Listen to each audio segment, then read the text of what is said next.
podem ficar com a realidade, esse baixo astral em que tudo entra pelo cano. Eu quero viver de verdade, eu fico com o cinema americano. Entro aqui no Cine Artflix, da distribuição Dominadorix, da indústria Cinematografix, Universalix, para ver um filme americano e o que vejo antes? Um documentário sobre a favela do Muquiço, em Guadalupe, no Rio de Janeiro. O poeta maldito Boris Estrabão parodia Leminski e é com ele que eu vou. Podem ficar com a realidade, esse baixo astral em que se quer resolver tudo com tiro de morteiro. Eu quero resolver de verdade. Eu fico com o cinema brasileiro. Vou mudar de cinema. Eu vou para a Ilha da Utopia, para um cinema que só existe lá. O Ponto Cine, em Guadalupe, saindo do documentário, no olho do furacão, no meio do tiroteio, onde só passa cinema brasileiro e onde a arte pode mudar a realidade. Dramática, plástica, pânica, cênica, cônica, cúbica, toda arte esdrúxula. Eu amanheço. Poética, apócrifa. Pensando em Eu canto a arte elástica. Adailton Medeiros é o cara. Ele criou o Ponto Cine, em Guadalupe, onde só passa filme brasileiro. Não exagero.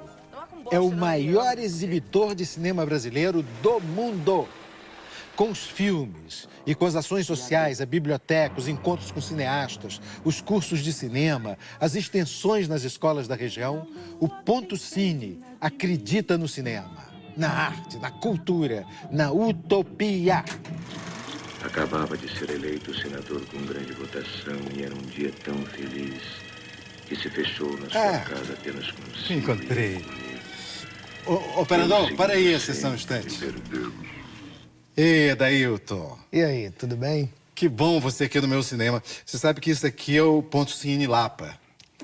Que legal. Eu inspirei você e tal. E queria até conversar porque eu queria entrar no seu circuito. E bacana que é justamente no ano que a gente está comemorando 10 anos de Ponto Cine, né? Iniciamos lá em 2006, desacreditados, ninguém acreditava que seria possível fazer um cinema, a primeira sala popular de cinema digital do Brasil, né? Um cinema dedicado exclusivamente ao cinema brasileiro. E a gente provou que era possível, né? A gente provou, basta ofertar, né? Eu cresci ouvindo, assim, Anderbal, a galera falando que quem mora em Guadalupe, em Anchieta, aquela região ali, não tinha condição de assistir um bom espetáculo, um bom filme. Mas por quê? Sabe, questão intelectual, econômica, né? A gente mostrou que era econômica. E a galera chega junto. Você sabe que já teve muito cinema nessa região, que no meu tempo que chamava, tinha subúrbio da Central e subúrbio da Leopoldina. Justamente. A minha formação foi assim, no cinema de rua lá, né? Minha tia tinha uma tia muito bonita, aquela tia paquerada no bairro, né? Românticazinha. Aí me levou e junto com a gente um primo do interior. Eu assisti um filme italiano em preto e branco, Dio Come Te Amo. Aí, cara, quando eu entrei no cinema, que eu vi aquela telona, aquele som, aquela imagem em movimento, eu agarrei na poltrona, falei, é isso que eu quero pra minha vida. Mas só que eu queria ser aquele cara que exibia o filme. Esse que era o barato. Né? E chegou uma hora, eu empolgado com aquela parafernália toda, né? Aí chegou uma hora que eu olho pra minha tia estava chorando pra caramba, porque foi a hora da separação do casal. Aí minha tia chorando, eu olho pro outro lado, meu primo dormindo. Aí eu começo a entender a plateia, né? Tem que ser democrático. Depois daquele dia, Deval, o cinema nunca mais saiu de dentro de mim, cara. Eu tinha visto que você, em algum lugar, que você, a primeira vez que tinha ido ao cinema, tinha sido aos 11 anos e tal, com sua tia, e que você tinha ficado apaixonado. Eu fiquei sem saber se era por sua tia, pela atriz do filme ou pelo cinema. Agora eu acho que eu fiquei por todos, sabe? Porque minha tia era muito bonita mesmo, cara. E aí você não saiu mais disso? Não, aí o que acontece? Eu lá não tinha nada, né? Ainda tem pouquíssimas coisas. Nós temos poucos equipamentos culturais. E os cinemas foram fechando. Claro. Né? Foram fechando. Mas eu sempre gostei de teatro, de música, de poesia. E nós montamos um grupo de teatro, né? E os artistas. E a gente tinha que inventar lugar para ensaiar, né? Para fazer as coisas. E aí era em escola, em praça pública, e você acaba chegando uma hora que você vai se envolvendo em movimentos políticos, estudantis, partidários, né? E acabou que eu fui bater na Amazônia. Eu fui para ficar na Amazônia 2 anos, inspirados em veias abertas da América Latina. Do Galeano. Do Galeano. Aí cheguei lá, fiz grandes amigos, lógico. Mas aí encontrei os Nambiquaras, fiquei louco com os caras e fiquei 11 anos. Vivendo com os Nambiquaras? Convivendo. Convivendo. Aí aprendi muita coisa deles, né? E aí teve eu desci na Eco 92, durante a Eco 92, aí vejo ali no aterro do Flamengo aquelas tendas ali. Eu entrei numa tenda daquela e falei assim, pô, isso daqui era o que a gente precisava lá na década de 70 para fazer os nossos ensaios, as nossas apresentações. E um amigo meu, que eu não tive contato com ele, e era do grupo, Luiz Carlos Gueba, ele entrou também numa tenda daquela e falou assim, pô, é isso que a gente precisa para dar continuidade àquele trabalho que a gente realizou. E assim começou o projeto de lonas culturais. As lonas começaram depois da Eco 92. Da Eco, então. As primeiras lonas foi naquela do aterro do Flamengo. Aí foi lá para Campo Grande, Elza Osborne, depois para Bangu, na 1º de maio. E Bangu é o grande marco, até por causa do 1º de maio. E o Hermeto Pascoal, a gente fez uma homenagem para ele, né?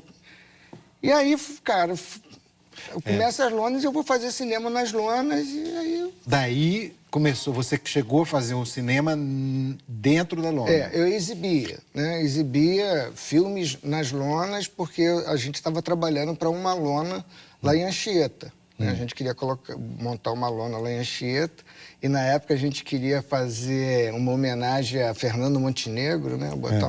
Só que ela começou a ganhar tanto prêmio aquele ano que a gente, pô, não vamos fazer isso não, vai ficar piegas a peça. Aí um poeta, amigo meu, André Barreto, né? Chegou lá, cara, a gente tem que homenagear o Carlos Zéfiro, cara. O Carlos Zéfiro é daqui, morou aqui. Aí, pô, não é possível. Ele, vamos lá na casa dele. Ele me levou na casa do Zéfiro. Né? Ele já era falecido, já estava morto. Aí a esposa dele me recebeu, a família, muito reticente. Aí começa a me mostrar foto. Quando eu vejo a foto do Zéfiro, lá em Anchieta tem um clube chamado Esporte Clube Anchieta. E eu, quando era moleque, eu jogava bola lá com meus amigos. E tinha um senhor lá, um coroa de olhos, com óculos de fundo de garrafa, sabe? Fazia as faixas. E dava bronca na gente pra caramba quando passava. Era o seu Alcides. E o Zéfiro era o Alcides Caminha. Seu Alcides. Alcides Caminha. Alcides Aguiar Caminha. Funcionário público. Funcionário público. Parceiro de Guilherme de Brito, Nelson Cavaquinho. Tire o seu sorriso do caminho que eu quero passar com a minha dor. Ele é um dos autores. Então você conheceu o Carlos Zéfiro sem saber que era o Carlos Zéfiro? Sem saber. Que ninguém fez ainda esse filme, né? Não fez. Ainda não foi feito e merece, né? Merece, que história doida, e os livrinhos dele, o encantamento de gerações com aquele livrinho. Eu chamo encantamento, mas vou chamar punheta, né? Mas ele formou uma geração, de várias gerações. Muita gente foi iniciada ali.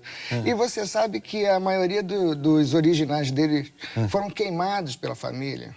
Mesmo? A família tinha vergonha. Depois que nós fomos lá resgatar aquela identidade do Zéfiro, né? Aí foi aí que eles foram se soltando, entendendo. Nós montamos a lona, e eles tinham as cadeiras cativas, as primeiras cadeiras de todo show, toda peça de teatro que tinha, era da família do Zéfiro. E a lona é um período. E depois que você saiu da lona... Aí eu fui fazer... A lona ainda está lá? A lona está lá. Zéfiro? Zéfiro. A galera tem maior orgulho. Muito legal. Sensacional. E aí você criou o Ponto Cine.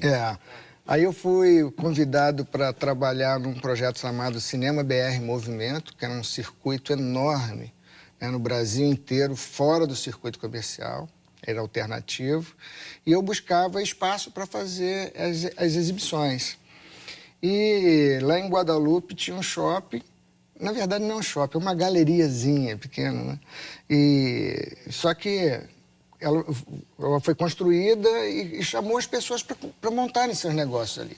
Né? Incentivou as pessoas a montarem.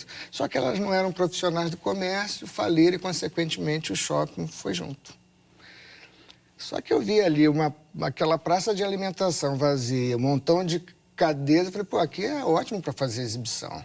Aí conversei lá com a administradora, ela topou, no início foi resistente, né?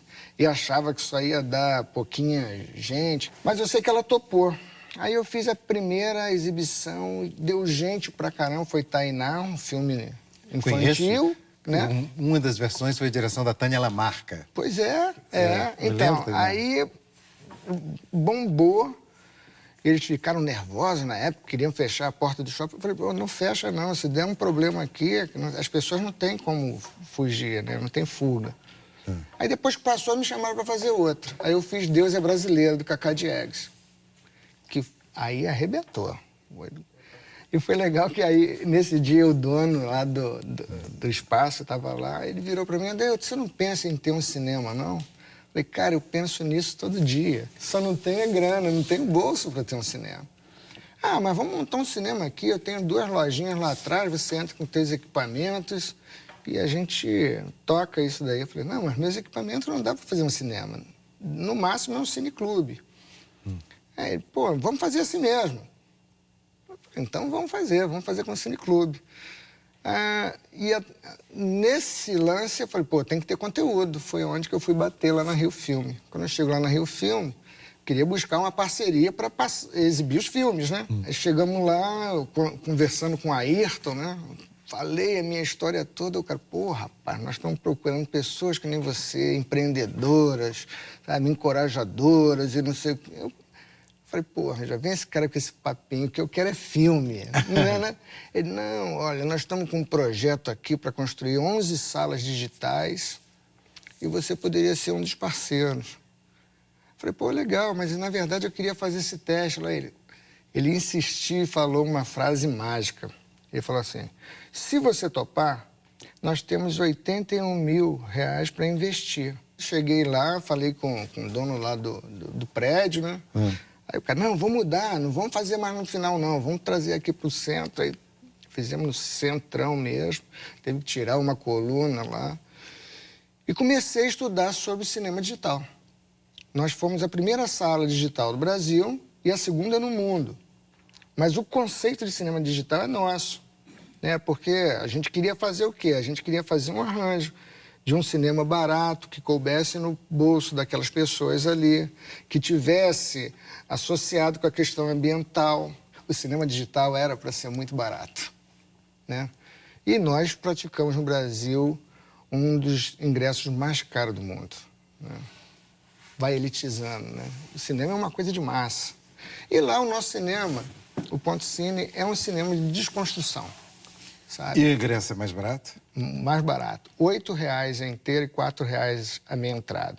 E só mudamos o preço em janeiro do ano passado, porque era R$6 a inteira e R$3 a meia entrada. Temos que interromper o programa. Os marcianos invadem a Terra. Orson Welles mandou os marcianos embora. Volta o programa. E não é só um cinema. Lá a gente tem projetos também, né? Na verdade, o Ponto Cine é um guarda-chuva. A gente tem projetos de oficinas de cinema. Tem um projeto também muito bacana chamado Cine Literário, que é de cinema brasileiro adaptado dos livros de literatura brasileira. onde a gente faz uma mostra anual com 10 filmes, levamos o diretor e o escritor para falar sobre o processo de criação e sobre a questão do suporte. Um pensa, né, para a escrita, outro pensa para a tela. E isso vira um programa e depois nós fazemos doações de mediotecas para as escolas, com 50 títulos de livros, 50 títulos de filmes, duplicados, 100 e 100, mais um monitor de 47 polegadas e um Blu-ray. E vai aquele acervo e mais os filmes daquele ano. Mas espera aí, você leva de escola a escola ou doa isso? A gente doa. A gente doa uma escola. Que é legado, né? Então a gente doa aquela escola ali, mas não é só, olha, toma de presente. Não, a gente vai fazer oficina para como trabalhar isso daí, como desenvolver, o que a gente pode explorar.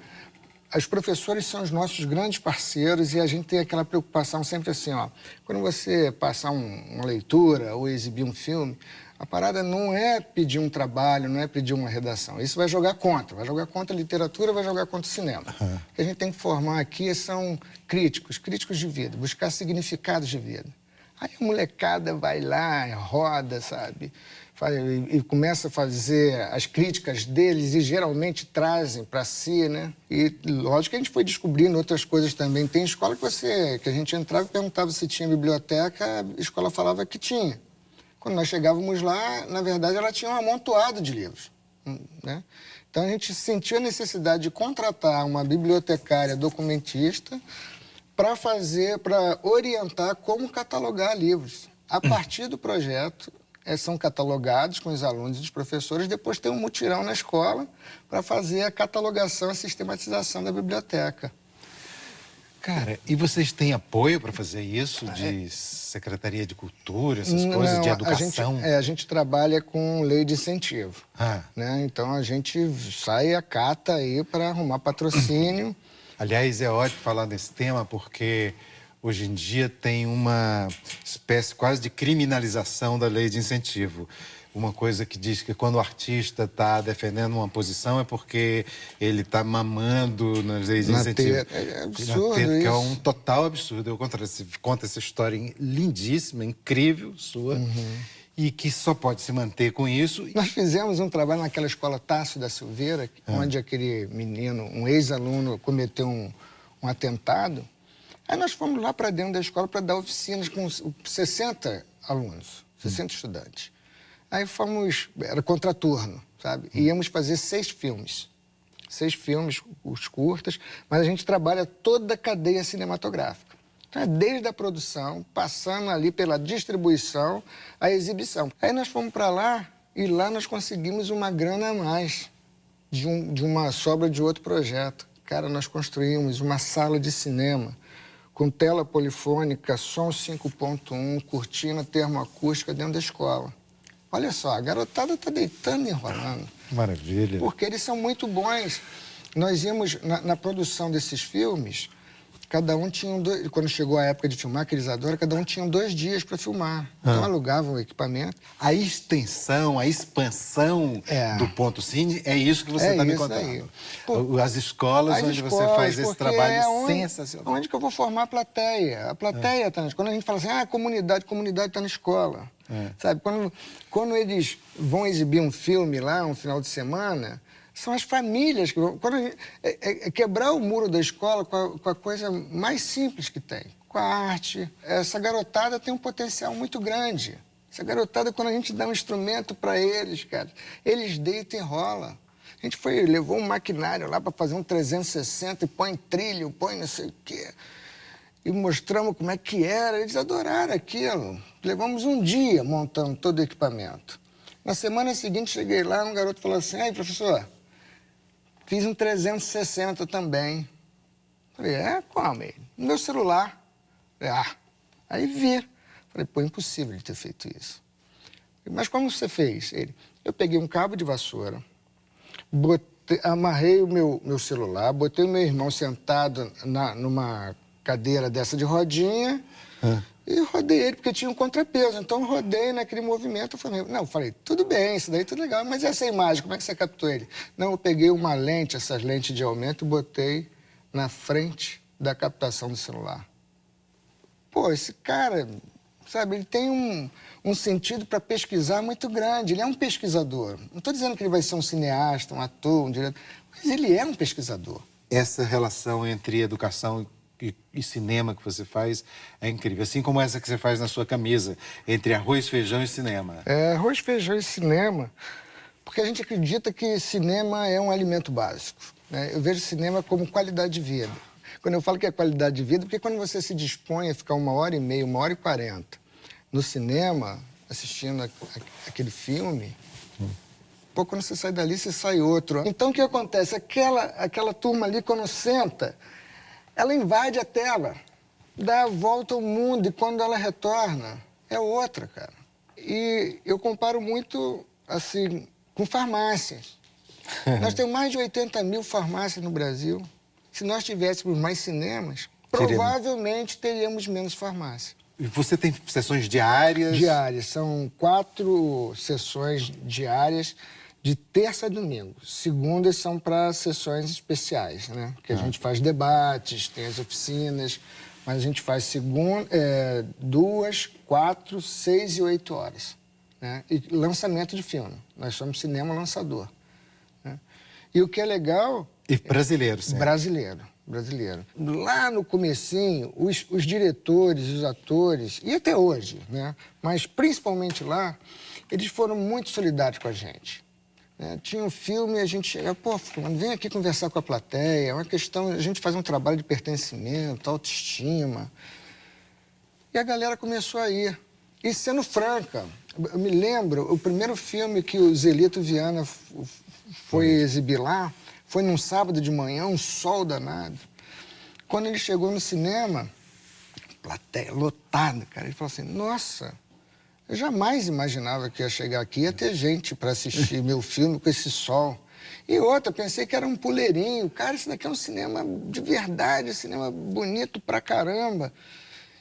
E pediu desculpa para a plateia porque ele foi preconceituoso. Eu achei aquilo muito bacana.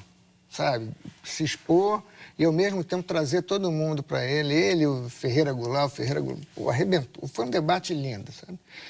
E no final o Zelito virou e falou assim, pô, cara, aqui é um cinema bacana, o que eu posso fazer para te ajudar? Eu falei, pô, quando você for dar uma entrevista, fala do Ponto Cine, fala que é um cinema de verdade. Tá? Eu sei que eu fui pedindo isso para tudo quanto que era diretor e eles falavam isso, que não tinha sinalização, tinha muito buraco na rua, sabe? Cara... rapidinho começaram a tapar os buracos da rua, até poda de árvore tem lá. Ficou legal. Que ótimo, que ótimo. Grandes elites. E as pessoas lá precisam disso. Tem uma senhora, logo no início também do cinema, ela foi lá, Derbal, ficou olhando para um cartaz, aí se encorajou, virou para a bilheteira e... quanto que é a entrada?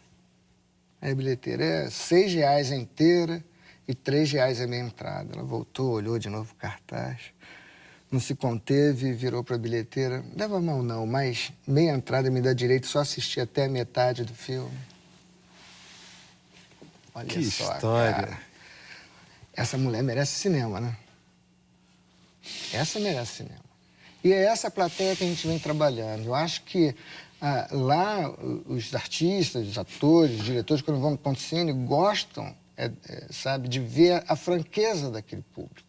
Que aquele público demonstra para eles e para todos nós que, apesar de tudo isso, você não precisa ser erudito para ter senso crítico, né? Eles, quando vai para um debate, cara, as perguntas mais loucas que você possa imaginar, eles fazem e na cara. E outro, se não gostou também, ó, não gostei não. Sabe, não gostei não e tá. E tanto é que muitos filmes hoje, os testes deles são feitos lá no Ponto Cine. Justamente por causa dessa franqueza do público. É um público altamente democrático, preto, branco, pobre, classe média, baixa, entendeu? Esse é o cinema. No início também, até a frente do cinema, era um vidro inteiriço, sabe? Aí, depois que a gente começou a entender esse processo, a gente, pô, vamos tirar esse vidro, cara. Isso está afastando as pessoas. De repente, elas estão achando que o cinema não é para elas. Né? Porque, pô, poltronas ergonômicas, pô, bonitonas. A gente tem maior orgulho de... Eu sou bairrista, é uma desgraça. Suburbano, tudo dele é melhor. A esquina é melhor, a praça é melhor. Você ainda mora em Anchieta? Moro. Eu saí, fui para lá, para cima, e quando eu volto, quando eu retorno para Anchieta por causa do Tataré, que é um líder indígena. Porque com eles lá eu percebi, porque eu sempre estudei que índio é nômade, né? Índio não tem terra, não tem lugar. Só que eu via que aqueles caras rodavam nos mesmos lugares, assim, um círculo. Aí eu perguntei para ele o que era terra de índio. Ele falou que terra de índio é onde nascem seus filhos e onde são enterrados seus ancestrais. Aí eu falei, pô, eu tenho que voltar para minha terra de índio. Aí eu vim para minha terra de índio. Hoje você chega lá no comércio, lá é tudo improvisado, né, cara? Aqueles comércio de rua, né? Aí tem lá, ponto X-Lanche, saúde no ponto pet. Ou seja, se apropriaram. Vem cá, e você se dedica em tempo integral ao cinema? Dedico ao cinema. Ao projeto Ponto Cine. Ponto Cine, Quer dizer, aquele encantamento dos 11 anos, a vontade de ser projecionista... É a minha vida. Virou a sua vida. Você, enfim, projetou isso daí, um filme sensacional. Eu não abro mão da utopia. Essa história do só coisa ruim, só do real, Não, a gente tem que sonhar. E a gente provoca os sonhos. A gente provoca. Esse garoto que fez aquela experiência que eu te falei, ele sonhou. Sensacional. Sabe? Sensacional. Eu vou mandar essa Super 8 pra ele, com essa criatividade, com fabuloso. essa genialidade que ele teve.